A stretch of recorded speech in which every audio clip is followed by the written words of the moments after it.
അസ്സലാമലൈക്കും dear friends. ഇപ്പോൾ എല്ലാവരും നല്ല ബിസി ആയിരിക്കുമല്ലോ അല്ലേ? സ്കൂളൊക്കെ തുറന്നതുകൊണ്ട് തന്നെ രാവിലെ ഉച്ച എന്താണ് ഫുഡൊക്കെ കൊടുത്തയക്കുക എന്നുള്ള ഒരു ചിന്ത മാത്രമേ നമുക്കുണ്ടാവുള്ളൂ.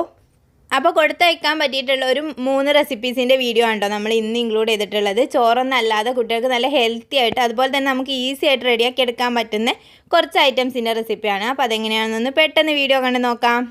അപ്പോൾ ഫസ്റ്റ് നമുക്കൊരു ഗോതമ്പൊടി വെച്ചിട്ടാണ് കേട്ടോ ചെയ്തെടുക്കുന്നത്. അതിന് വേണ്ടിയിട്ട് ഞാൻ ഇവിടെ 2 കപ്പ് അളവിൽ ഗോതമ്പൊടി എടുത്തിട്ടുണ്ട് ഒരു ബൗളിലേക്ക്. അപ്പോൾ ഇതിലേക്ക് നമുക്ക് കുറച്ച് അളവിൽ ഉപ്പും കൂടി ചേർത്ത് കൊടുത്തിട്ട് നല്ലപോലെ ഒന്ന് മിക്സ് ചെയ്തെടുക്കാം. പിന്നെ ഞാനൊരു ഇളം ചൂടുവെള്ളം ചേർത്തിട്ടാണ് കേട്ടോ ഒന്ന് കുഴച്ചെടുക്കുന്നത്. അപ്പോൾ നിങ്ങൾക്ക് നോർമലി പച്ചവെള്ളത്തിൽ കുഴച്ചെടുക്കാനാണ് ഇഷ്ടമെങ്കിൽ അങ്ങനെയും ചെയ്തെടുക്കാം. അപ്പോൾ ഇത് നല്ലപോലെ ഒന്ന് കുഴച്ചെടുക്കാം. നമ്മൾ ഏകദേശം ചപ്പാത്തിക്കൊക്കെ കുഴച്ചെടുക്കുന്ന ആ ഒരു രീതിക്ക് തന്നെയാണ് കേട്ടോ കുഴച്ചെടുത്തിട്ടുള്ളത്. അപ്പോൾ അതിലേക്കുള്ള ഒരു ഫില്ലിങ് റെഡിയാക്കി എടുക്കാൻ വേണ്ടിയിട്ട് ഞാൻ ഇതുപോലെ ഒരു ആപ്പിളാണ് എടുത്തിട്ടുള്ളത്. അപ്പോൾ അത് നമുക്ക് നല്ലപോലെ ഒന്ന് ഗ്രേറ്റ് ചെയ്തെടുക്കണം. ഇതുപോലെ ഒന്ന് ഗ്രേറ്ററിൽ വെച്ചിട്ടൊന്ന് ഗ്രേറ്റ് ചെയ്തെടുത്താൽ മതി. അതിലേക്ക് ഞാൻ 1 ടീസ്പൂൺ അളവിൽ പീനട്ട് ബട്ടറാണ് കേട്ടോ ചേർത്ത് കൊടുക്കുന്നത്. അതുപോലെ 1 ടീസ്പൂണ് ക്രീം ചീസും കൂടി ചേർത്ത് കൊടുക്കുന്നുണ്ട്. ഇത് ഓപ്ഷണലാണ്, ഏത് വേണമെങ്കിലും ഇഷ്ടമുള്ളത് ചേർത്താൽ മതി കേട്ടോ. അപ്പോൾ ഇതൊക്കെ ചേർത്തിട്ട് ചെയ്തെടുക്കുമ്പോൾ നല്ല ടേസ്റ്റ് ഉണ്ടാവും. ഇതിലേക്ക് മധുരത്തിനായിട്ട് ഞാൻ ചേർത്ത് കൊടുക്കുന്നത് ജാഗിരീൻ്റെ പൊടിയാണ് കേട്ടോ. അപ്പം ആ ഒരു ജാഗിരീൻ്റെ പൊടി, ഇനി പഞ്ചസാര വേണമെങ്കിലും ചേർത്ത് കൊടുക്കാം. പിന്നെ നല്ലൊരു ഫ്ലേവർ കിട്ടാൻ വേണ്ടിയിട്ട് നിങ്ങൾ കുറച്ച് പട്ട പൊടിച്ചത് തന്നെ ചേർത്ത് കൊടുക്കാം. സിനമൺ പൗഡർ, അപ്പോഴേ ഉള്ളൂ ആ ഒരു കറക്റ്റ് ഫ്ലേവർ കിട്ടുള്ളൂ. അപ്പോൾ അതും കൂടി ചേർത്തിട്ട് നല്ലപോലെ മിക്സ് ചെയ്ത് മാറ്റി വെക്കാം. ഇനി നമ്മൾ ഇത് ചെറിയ ചെറിയ ബോൾസാക്കി ചപ്പാത്തിയൊക്കെ പരത്തുന്ന രീതിയിൽ തന്നെ നല്ലപോലെ ഒന്ന് പരത്തിയെടുക്കാം. അപ്പോൾ അത്യാവശ്യം നല്ല വലുപ്പത്തിൽ തന്നെ പരത്തിയെടുത്തതിന് ശേഷം കുറച്ച് ഗീ ഒന്ന് ഇതിൻ്റെ മുകളിലൊന്ന് അപ്ലൈ ചെയ്തെടുക്കാം കേട്ടോ. അപ്പം കുട്ടികൾക്കൊക്കെ ചെയ്തെടുക്കുമ്പോൾ നെയ്യിൽ തന്നെ ചെയ്തെടുക്കുക, അല്ലെങ്കിൽ നമുക്ക് ഒലീവ് ഓയിലൊക്കെ ചേർത്തിട്ട് ചെയ്തെടുക്കാം. എന്നിട്ട് ഇതുപോലെ ഒന്ന് ഫോൾഡ് ചെയ്തെടുക്കുന്നുണ്ട്. ജസ്റ്റ് നമ്മൾ കണ്ണച്ചമ്പത്തിരിയൊക്കെ റെഡിയാക്കി എടുക്കുന്ന ആ ഒരു രീതിയിൽ. എന്നിട്ട് നമുക്ക് കുറച്ച് പൊടി ഇട്ടിട്ട് ഇതൊന്ന് പരത്തിയെടുക്കാം കേട്ടോ. ജസ്റ്റ് ഒരു ലെയർ പോലെ കിട്ടാൻ വേണ്ടിയിട്ടാണ്, ഒരു പൊറാട്ട രീതിയിൽ ചെയ്തെടുക്കാൻ വേണ്ടിയിട്ടാണ് കേട്ടോ നമ്മൾ ഇതുപോലെ ചെയ്തെടുക്കുന്നത്. ഇനി നമ്മളിതിൻ്റെ ഒരു സൈഡിലായിട്ട് നമ്മൾ റെഡിയാക്കി വെച്ചിട്ടുള്ള ആ ഒരു ഫില്ലിങ്ങിൽ 1-2 ടേബിൾ സ്പൂൺ അളവിൽ ചേർത്ത് കൊടുക്കാം കേട്ടോ. എന്നിട്ട് നല്ലപോലെ ഒന്ന് സ്പ്രെഡ് ചെയ്തതിന് ശേഷം ഇതുപോലെ ഒന്ന് മടക്കി കൊടുക്കാം കേട്ടോ. അതിന് ശേഷം നമ്മൾ കൈ വെച്ചിട്ട് ഇതുപോലെ ഒന്ന് പ്രസ് ചെയ്തും കൂടി കൊടുത്ത് ഒട്ടിച്ചെടുക്കാം. ഇനി ഇതുപോലെ ഒരു പാനിലേക്ക് 1 ടീസ്പൂണ് നെയ്യ് ഒഴിച്ച് കൊടുക്കാം കേട്ടോ. ഇത്രയൊന്നും ഒഴിച്ചിട്ടില്ലെങ്കിലും പ്രശ്നമൊന്നുമില്ല. അപ്പോൾ നെയ്യിലൊക്കെ ചെയ്തെടുക്കുമ്പം നല്ലൊരു ടേസ്റ്റ് ഉണ്ടാവും. ഇനി നല്ലപോലെ നമ്മൾ പത്തിരിയൊക്കെ ചുട്ടെടുക്കുന്ന പോലെ തന്നെ അങ്ങോട്ടും ഇങ്ങോട്ടും തിരിച്ചിട്ടും മറിച്ചിട്ടും നല്ലപോലെ തന്നെ ഒന്ന് ചുട്ടിട്ടെടുക്കാം. അപ്പം ഏകദേശം 2 സൈഡും കുക്കായി വരുന്ന ആ ഒരു സമയത്തുണ്ടല്ലോ, ആ ഒരു സമയത്ത് നമുക്കിത് എടുത്ത് മാറ്റാം.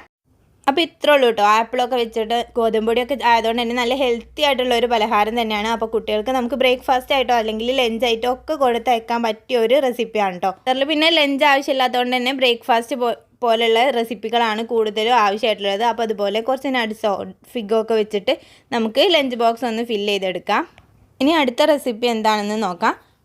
അപ്പോൾ ഒരു പാത്രത്തിൽ അത്യാവശ്യം നല്ലപോലെ ഒരു 2-3 കപ്പ് അളവിൽ വെള്ളം ചേർത്ത് കൊടുത്തിട്ടുണ്ട്. അത് ഒന്ന് ചൂടായി വരുന്ന സമയത്ത് അതിലേക്ക് കുറച്ച് ഉപ്പും അതുപോലെ തന്നെ 1 ടീസ്പൂൺ അളവിൽ ഓയിലും കൂടി ചേർത്ത് കൊടുത്തിട്ട് നല്ലപോലെ ഒന്ന് തിളച്ച് വരുന്ന സമയത്ത് നമ്മൾ ഇതുപോലെ 1.5 കപ്പ് അളവിൽ സേമിയ എടുത്തിട്ടുണ്ട് കേട്ടോ. ഇത് ഞാൻ ഓൾറെഡി ചാനലിൽ ഇട്ടിട്ടുള്ള വീഡിയോ തന്നെയാണ്. അപ്പോൾ ആരെങ്കിലും അറിയാത്തവരുണ്ടെങ്കിൽ ഒന്നും കൂടി ഇതിൽ ഇൻക്ലൂഡ് ആക്കിയെന്നേ ഉള്ളൂ കേട്ടോ. അപ്പോൾ അത് നല്ലപോലെ ഒന്ന് കുക്കായതിന് ശേഷം നമുക്കിത് സ്ട്രെയിനറിലേക്ക് ഇട്ടിട്ട് ഊറ്റിയിട്ട് മാറ്റി വെക്കാം. അപ്പം പാസ്ത ഒക്കെ ചെയ്യുന്ന അതേ രീതിക്ക് തന്നെയാണ് കേട്ടോ. ഇതിന് പകരം നിങ്ങൾക്ക് പാസ്തയും യൂസ് ചെയ്യാം കേട്ടോ, പ്രശ്നമൊന്നുമില്ല. ഇനി 1 ടീസ്പൂൺ അളവിൽ ഒലീവ് ഓയിലും അതുപോലെ തന്നെ 1 ടീസ്പൂൺ ബട്ടറും കൂടി ചേർത്തിട്ടാണോ ഞാൻ ഈ ഒരു റെസിപ്പി ചെയ്തെടുക്കുന്നത്. അതിൽ കുറഞ്ഞ അളവിൽ ഇഞ്ചി വെളുത്തുള്ളിയും കൂടിയും ചെറുതായിട്ട് അരിഞ്ഞതൊന്ന് ചേർത്ത് കൊടുക്കുന്നുണ്ട്. അത് ഓപ്ഷണലാണ്, ഉണ്ടെങ്കിൽ ചേർത്താൽ ഒരു ചെറിയൊരു ഫ്ലേവർ കിട്ടാൻ വേണ്ടിയിട്ടാണ് കേട്ടോ. അതിലേക്ക് ഒരു ചെറിയ സവാളയും അതുപോലെ ഒരു ചെറിയ ക്യാരറ്റും കൂടി ചെറുതായിട്ട് അരിഞ്ഞിട്ടുള്ളത് ചേർത്ത് കൊടുക്കുന്നുണ്ട്. ഇതെല്ലാം ഒന്ന് പെട്ടെന്ന് സോർട്ടായി കിട്ടാൻ വേണ്ടി നമ്മളിതിലേക്ക് കുറച്ച് ഉപ്പും കൂടി ചേർത്ത് കൊടുക്കുന്നുണ്ട്. അതുപോലെ നല്ലൊരു ഫ്ലേവറിനും ടേസ്റ്റിനൊക്കെ വേണ്ടിയിട്ട് കുറഞ്ഞ അളവിൽ കുരുമുളക് പൊടി ചേർത്ത് കൊടുക്കാം കേട്ടോ. കുരുമുളക് പൊടി ആകുമ്പോൾ നല്ലൊരു ടേസ്റ്റ് ആയിരിക്കും. അപ്പോൾ അതും കൂടി ചേർത്തിട്ട് നല്ലപോലെ ഒന്ന് മിക്സ് ചെയ്തെടുക്കാം. ഇനി നമ്മളിതിലേക്ക് ഒരു 2 മുട്ടയാണ് ചേർത്ത് കൊടുക്കുന്നത്. അപ്പോൾ കൂടുതൽ അളവിൽ റെഡിയാക്കി എടുക്കുകയാണെങ്കിൽ കൂടുതൽ മുട്ട ചേർത്തിട്ട് ചെയ്തെടുക്കാം കേട്ടോ. അപ്പോൾ അതിൽ കുറച്ചും കൂടി മുട്ടയിലേക്കുള്ള ഉപ്പും കൂടി ചേർത്തിട്ട് നല്ലപോലെ ഒന്ന് മിക്സ് ചെയ്തെടുക്കാം. ഇനി നമ്മളിതിലേക്ക് ചേർത്ത് കൊടുക്കുന്നത് ബ്രൊക്കോളിയാണ് കേട്ടോ. അത് നല്ല തിളച്ച വെള്ളത്തിൽ ഇട്ടതിന് ശേഷം ഒന്ന് കഴുകിയിട്ട് കട്ട് ചെയ്തെടുത്തിട്ടുള്ളതാണ് കേട്ടോ. അപ്പോൾ അതും കൂടി നല്ലപോലെ ഒന്ന് മിക്സ് ചെയ്തെടുക്കാം. ഏത് വെജിറ്റബിൾ വേണമെങ്കിലും നമ്മൾ ചേർത്ത് കൊടുക്കാം. ഗ്രീൻ പീസോ അതുപോലെ ക്യാപ്സിക്കോ ഒക്കെ ഉണ്ടെങ്കിൽ അതൊക്കെ ചേർത്തിട്ട് നമുക്ക് ചെയ്ത് കൊടുക്കാം കേട്ടോ. അപ്പോൾ എൻ്റെ കയ്യിൽ ബ്രോക്കോളി ആകുമ്പോൾ ഒന്നും കൂടി ഹെൽത്തിയോ ആണ്, അത് കയ്യിലുള്ളതുകൊണ്ട് ചേർത്ത് കൊടുത്തതാണ്. ഇനി നമ്മളിതിലേക്ക് റെഡിയാക്കി വെച്ചിട്ടുള്ള ആ ഒരു സേമിയയുടെ മിക്സ് ഉണ്ടല്ലോ, ആ ഒരു സേമിയ കുക്ക് ചെയ്തത് ഇതിലേക്ക് ചേർത്ത് കൊടുത്തതിന് ശേഷം ഇതിലേക്ക് 1.5 ടീസ്പൂൺ അളവിൽ സോയാ സോസും കുറച്ച് ടൊമാറ്റോ സോസും കൂടി ചേർത്ത് കൊടുത്തിട്ട് നല്ലപോലെ ഒന്ന് മിക്സ് ചെയ്തെടുക്കാം. അപ്പം സോസ് ചേർത്തിട്ടില്ലെങ്കിലും പ്രശ്നമൊന്നുമില്ല കേട്ടോ. പിന്നെ കുട്ടികൾക്ക് ഇഷ്ടമാണെങ്കിൽ ഒരു ഫ്ലേവറിനൊക്കെ വേണ്ടിയിട്ട് കുറഞ്ഞ അളവിലൊന്നും ചേർത്ത് പ്രശ്നമൊന്നുമില്ല. അപ്പോൾ അതും കൂടി ചേർത്തിട്ട് നല്ലപോലെ തന്നെ ഒന്ന് മിക്സ് ചെയ്തെടുക്കാം. മിക്സ് ചെയ്തിട്ട് നമ്മൾ ഫ്ലെയിം ഓഫ് ആക്കിയതിന് ശേഷം ഒരു 5 മിനിറ്റ് അടച്ച് വെച്ചിട്ട് വെക്കുന്നത് നല്ലതായിരിക്കും കേട്ടോ. അതിന് ശേഷം നമ്മൾ സെർവ് ചെയ്യുന്നതാണ് നല്ലത്. അപ്പോൾ ഇതുപോലെ പാത്രത്തിലേക്ക് മാറ്റി കൊടുക്കും.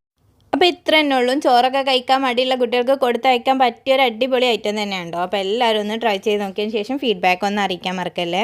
നെക്സ്റ്റ് റെസിപ്പി എന്ന് പറഞ്ഞാൽ നമുക്ക് ഈസി ആയിട്ട് ചെയ്തെടുക്കാൻ പറ്റുന്നത് തന്നെയാണ്. അപ്പോൾ അതിന് വേണ്ടിയിട്ട് ഒരു മിക്സിയുടെ ജാറിലേക്ക് ഞാൻ ഇവിടെ 3/4 കപ്പ് അളവിൽ മൈദയും 1/4 കപ്പ് അളവിൽ കോൺഫ്ലവറും എടുത്തിട്ടുണ്ട് കേട്ടോ. മൈദക്ക് പകരം നിങ്ങൾക്ക് ഗോതമ്പൊടി വേണമെങ്കിലും യൂസ് ചെയ്യാം. ഇതിലേക്ക് ഞാൻ ഒരു 3/4 കപ്പ് അളവിൽ പാലും കൂടി ചേർത്ത് കൊടുക്കുന്നുണ്ട്. അതുപോലെ 2 മുട്ടയും കൂടിയാണ് കേട്ടോ ചേർത്ത് കൊടുക്കുന്നത്. പിന്നെ കയ്യിലുണ്ടെങ്കിൽ ഒരു 1/2 ടീസ്പൂൺ അളവിൽ ബേക്കിംഗ് പൗഡറും ഒരു നുള്ളു ഉപ്പും കൂടിയും ചേർത്തിട്ട് നല്ലപോലെ ഒന്ന് അടിച്ചെടുക്കാം. ഇനി നമുക്ക് ഈ ബാറ്റർ ഒന്ന് ഇവിടെ മാറ്റി വെക്കാം കേട്ടോ. ഇനി ഇതിലേക്ക് വേണ്ടിയിട്ട് കുറച്ച് വെജിറ്റബിൾസ് എടുത്ത് വെച്ചിട്ടുണ്ട്.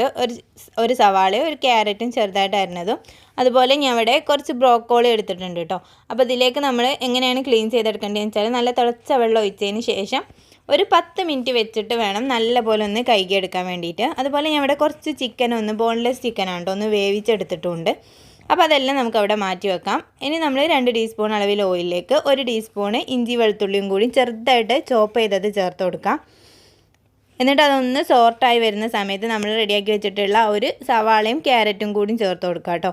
എന്നിട്ട് ഹൈ ഫ്ലെയിമിൽ തന്നെ വെച്ചിട്ട് നല്ലപോലെ ഒന്ന് സോർട്ട് ചെയ്തെടുക്കാം കേട്ടോ. അപ്പം കൊഴിഞ്ഞു പോവാതിരിക്കാൻ വേണ്ടിയിട്ടാണ് ഹൈ ഫ്ലെയിമിൽ വെച്ചിട്ട് സോർട്ട് ചെയ്യാൻ വേണ്ടി പറയുന്നത്. അപ്പോൾ കുറഞ്ഞ അളവിൽ ഉപ്പും കൂടി ചേർത്ത് കൊടുക്കാം. ഇനി നമ്മൾ നേരത്തെ എടുത്ത് വെച്ചിട്ടുള്ള ഒരു ബ്രോക്കോളി നല്ലപോലെ കഴുകിയതിന് ശേഷം ഇതുപോലെ നീളത്തിലൊന്ന് കട്ട് ചെയ്തെടുത്തിട്ടുണ്ട്. ഈ ഒരു ഇതിൽ ബ്രോക്കോളി കട്ട് ചെയ്തെടുക്കുന്നതായിരിക്കും കേട്ടോ നന്നാവുക. എന്നിട്ട് ഇത് നല്ലപോലെ ഒന്ന് സോർട്ട് ചെയ്തെടുക്കാം. ഒരു 2-3 മിനിറ്റ് ഒന്ന് അതുപോലെ വേവിച്ചെടുക്കണം കേട്ടോ. അതിലേക്ക് കുറച്ച് കുരുമുളക് പൊടിയും നമ്മൾ നേരത്തെ കട്ട് ചെയ്ത് വെച്ചിട്ടുള്ള ഒരു ചിക്കനും വേവിച്ച് വെച്ചിട്ടുള്ള ചിക്കനും കൂടി ചേർത്തിട്ട് നല്ലപോലെ മിക്സ് ചെയ്തെടുക്കാം.